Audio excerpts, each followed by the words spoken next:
My name is Nicole. I am 29 years old. I always believed that love could fix almost anything.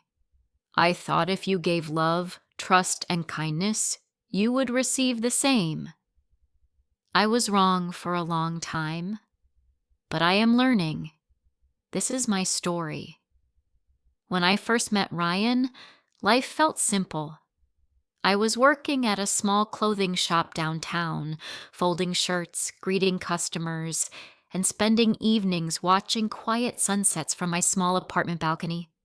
That day, he walked into the store with his brown hair slightly messy, a shy smile, and kind eyes. He came in looking for a shirt, but he stayed for a conversation. He didn't flirt. He didn't try to impress me. He just talked. About music, books, food, the weather, normal things. But it felt different. It felt safe. It felt like something real. He came back the next day, and the day after that, I started waiting for him without telling anyone. I smiled more at work. My coworker Mia noticed and asked, "You seem extra happy. Anything good?" I said, "Maybe." I didn't want to ruin it by saying too much. Soon, Ryan asked me for coffee. It was a rainy Tuesday afternoon. I had finished work early, and he was waiting outside with a little umbrella. He held it above both of us and said, "There's a coffee shop down the street. I know you like vanilla lattes." I looked at him. "How do you know that?" He shrugged with a small smile. "You ordered it last week, remember?" That coffee turned into dinner. Dinner turned into long walks and late-night conversations. We started spending almost every day together. I felt happy. I felt safe. I felt seen. Ryan didn't have a job back then. He said he had lost it because the company shut down. He said he was taking a break to figure things out. I told him it was okay. I didn't mind. I had enough for both of us. He spent many nights at my place. I made him breakfast. I washed his clothes. He fixed my broken kitchen shelf. We laughed while making pancakes. He told me silly stories from his childhood. Everything felt natural. 6 months passed. He still had no job, yet he always had new shoes, watches, perfumes. I asked him once, "Where do these come from?" He smiled lightly and said, "A friend helps me. It's nothing serious." I wanted to believe him, so I did. One evening, I came home early from work. The door was half open. I stepped in slowly. Ryan was sitting on my couch with another girl. She was wearing one of my shirts. They were laughing. The world around me went silent. I didn't scream. I didn't cry. I just stared. My legs felt weak. My heart felt heavy. Ryan stood up fast. "Nicole, it's not what you think." The girl looked at me confused. "Who is she?" I turned around, picked up my bag, and walked out. I stayed at my friend Beth's house that night. She made me tea and gave me a warm blanket. I cried into the pillow like a child. "Why did he do this?" I asked her. She held my hand. "Because some people only know how to take. They don't know how to give." Ryan called the next day, then the next. He sent messages. "I'm sorry. It was a mistake. She meant nothing. I love you." I said nothing. A week later, he came to my shop. He brought flowers. His eyes looked tired. "Nicole, please. I was stupid. I miss you. I need you. I want to fix this." I looked at him. My heart felt soft again. I still loved him. I should have walked away, but I didn't. I took him back. Beth was upset. "He will hurt you again," she said. I told her, "People make mistakes. Maybe he will change." For a while, it felt like he did change. He helped around the house, he folded laundry, he brought me coffee at work. He found a small job at a car wash. He gave me money for groceries. He hugged me when I cried. He looked serious when he said, "I will be better." I believed him, or I wanted to. 3 more months passed. Things looked normal, peaceful, sometimes too peaceful. He began coming home late some nights. He said he was working extra hours, helping friends. I saw him talking to someone on the phone in another room. He locked his phone. He changed his passwords. One night, I found a pink hair clip in his bag. Small pearls. I didn't own anything like that. "Whose clip is this?" I asked. He glanced at it quickly. "It's yours." "No, it's not," I said. "Maybe Beth's," he said. "Maybe she dropped it." Beth never wore clips. She never even opened his bag. I knew it was a lie, but I wanted to believe him. So I said nothing. One weekend, he said he was visiting his cousin in another town. He packed a bag and left Saturday morning. He said he would return Sunday night. He didn't. He didn't answer his phone. He didn't reply to texts. He came back Monday morning. His clothes were wrinkled. His hair was messy. I opened the door. "Where were you?" he said. "I told you. My cousin's place." "Why didn't you answer your phone?" "It died." "Where did you sleep?" "On the couch, at his house." I looked at him. I didn't argue. I was too tired. I just walked to the kitchen. That evening, Beth called. Her voice was soft but firm. "Nicole, I need to tell you something. I saw Ryan yesterday. He was at the shopping center, holding a woman's hand." My hand shook. "Are you sure?" "I wish I wasn't," she said. I sat on my couch. I didn't cry. I didn't scream. I just stared at the wall. "He walked in that night. I asked him, 'Were you with your cousin?' "Yes," he said. I looked at him calmly. "Beth saw you with someone else?" His face changed. His eyes moved fast. "She must be wrong," he whispered. "Don't lie," I said. "Not again." I picked up his bag and put it by the door. "I gave you love. I gave you trust. You broke it again. I can't do this anymore. I want you to leave." He repeated quietly, "Nicole, please. I have nowhere to go."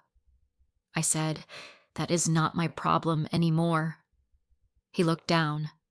He walked into the bedroom, packed a few shirts, pants, shoes, came back to the door.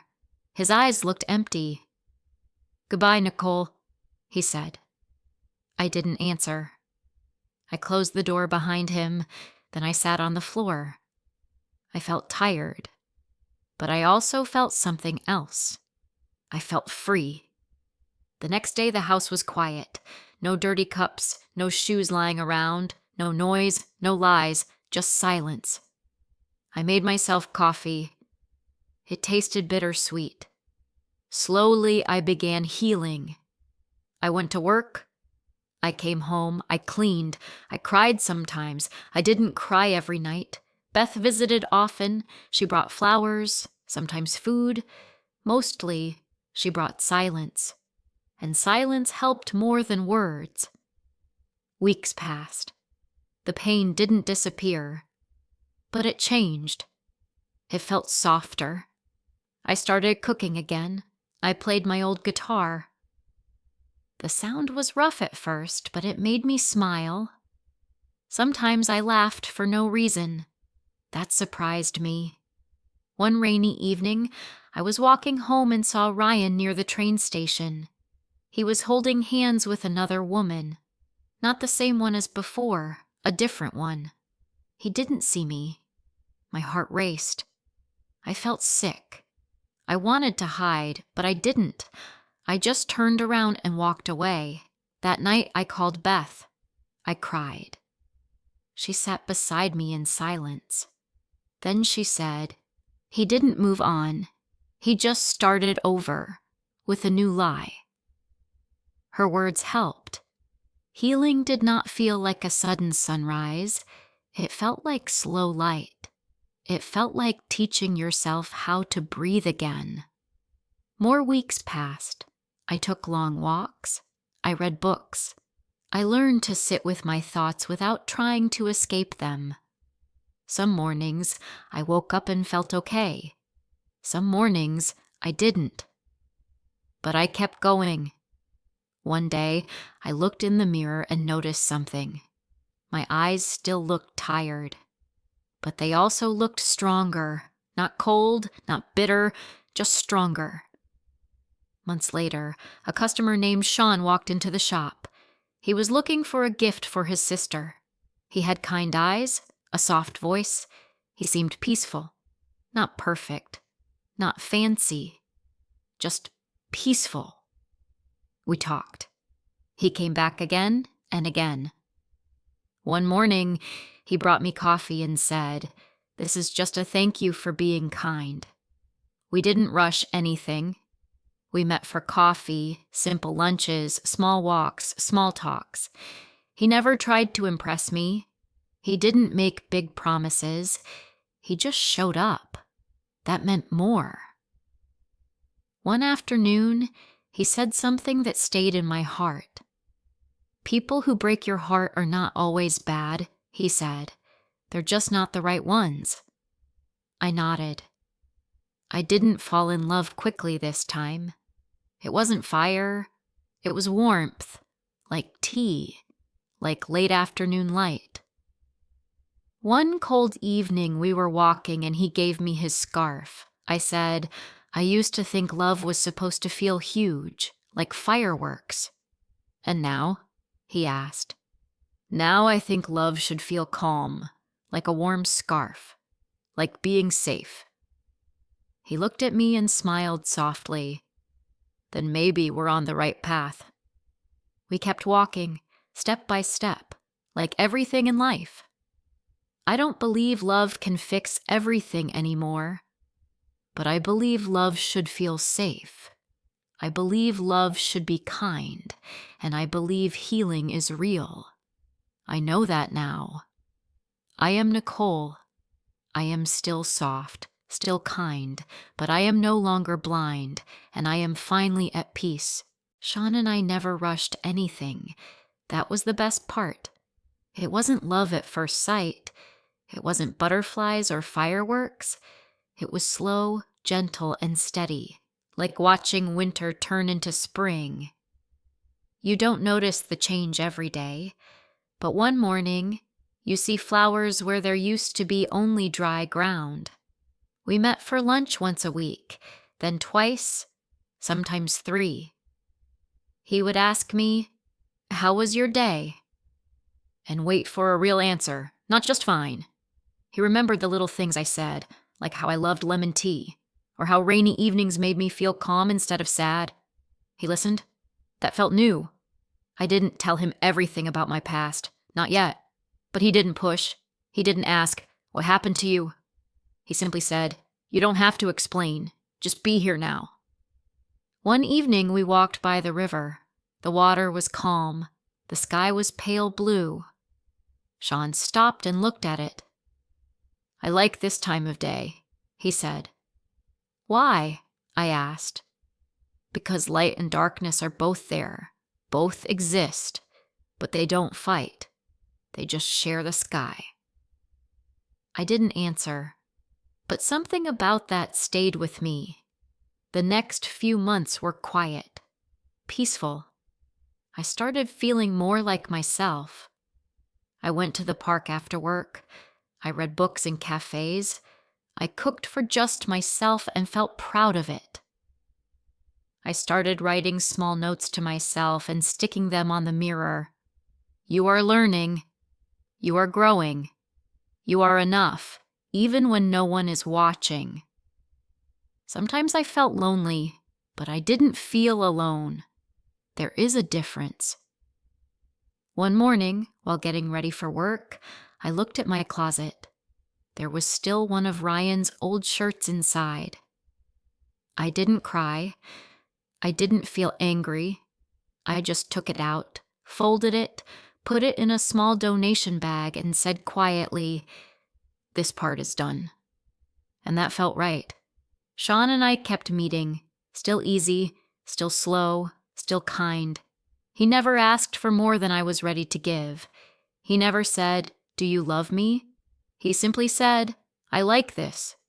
What we have. It feels honest." And I agreed. One day, I told him a little about Ryan. Not everything, just enough. Sean didn't say, "I would never do that." He didn't say, "Forget it." He just said, "Thank you for trusting me with that." Then he looked at me and asked, "Do you trust yourself now?" That question stayed in my mind for days. Do I trust myself? For a long time, the answer was no, but slowly it began to change. Yes, I am learning to. One Sunday, Beth and I went to a flea market. We walked through old books, antique cups, handmade scarves. It felt simple and warm. She looked at me and said, "You're different now. You're calmer, stronger." I smiled and said, "I think I finally stopped trying to fix people." She nodded. "Yes, now you're just loving the right way, without losing yourself." That same week, something happened. Ryan messaged me again. Just one line. "I hope you're doing well. I'm sorry." I read it slowly. I felt something, but it wasn't pain. It wasn't love. It wasn't anger. It was just a closed door. I didn't reply, not because I hated him, but because I didn't need to.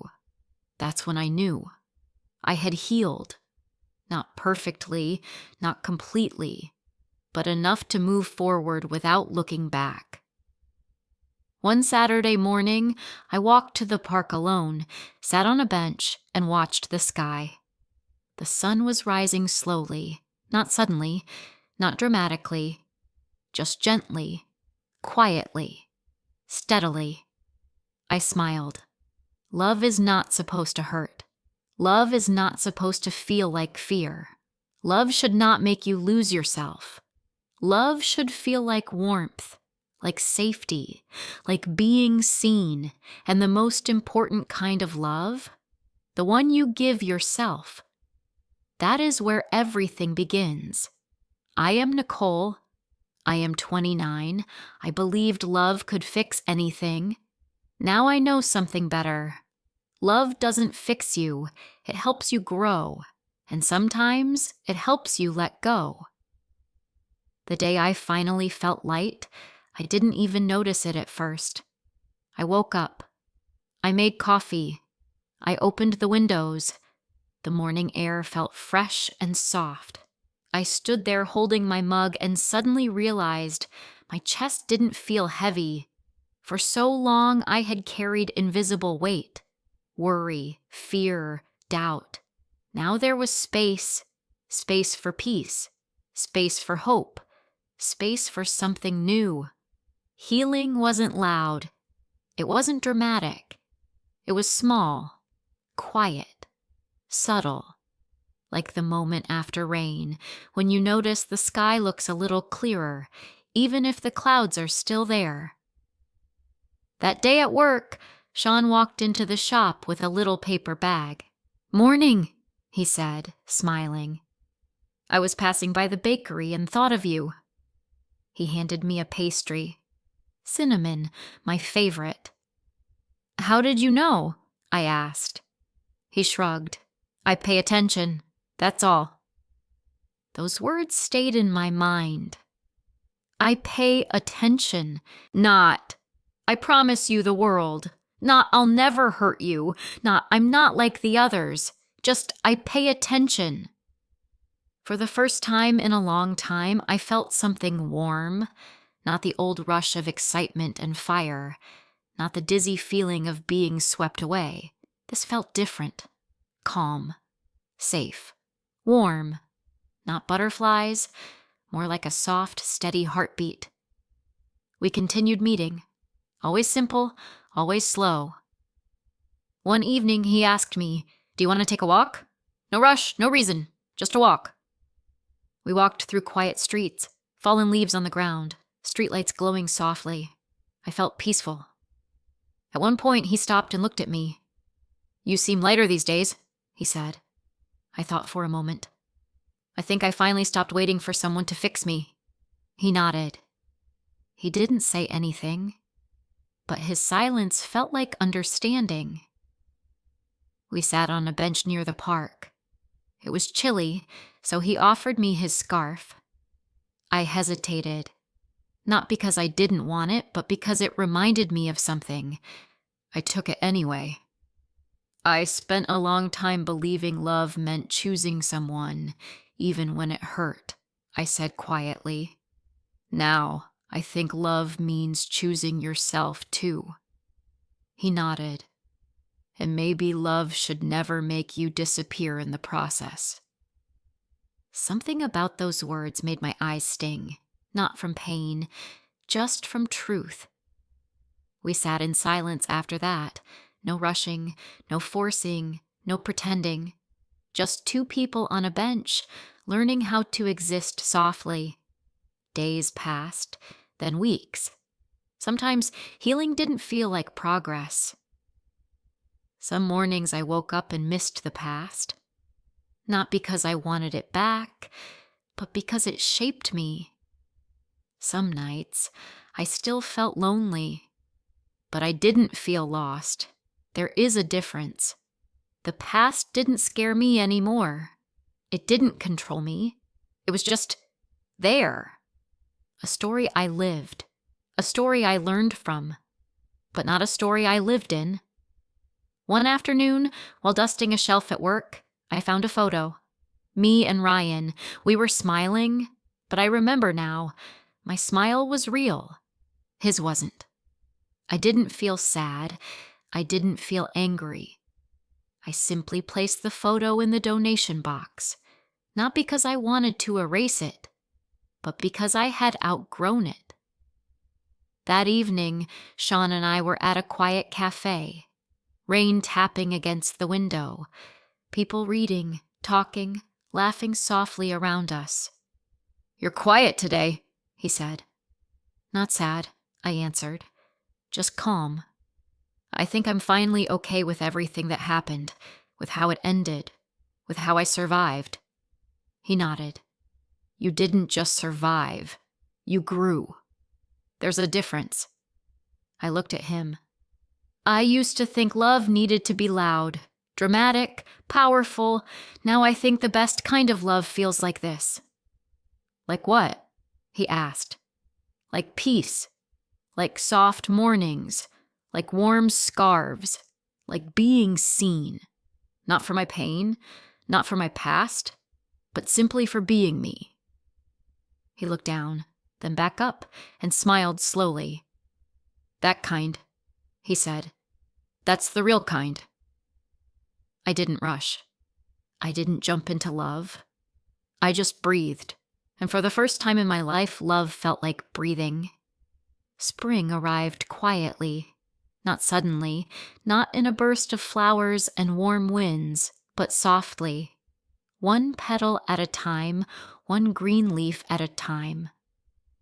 I didn't notice the first day it got warmer, or when the trees began to brighten. Healing is like that too. One evening after work, I stopped by a little bookstore. It was the kind where the floors creaked and the light felt soft instead of bright. I walked through aisles filled with old paper, quiet stories, forgotten poems. I bought a journal, a simple one. Soft brown cover, blank pages, no pressure.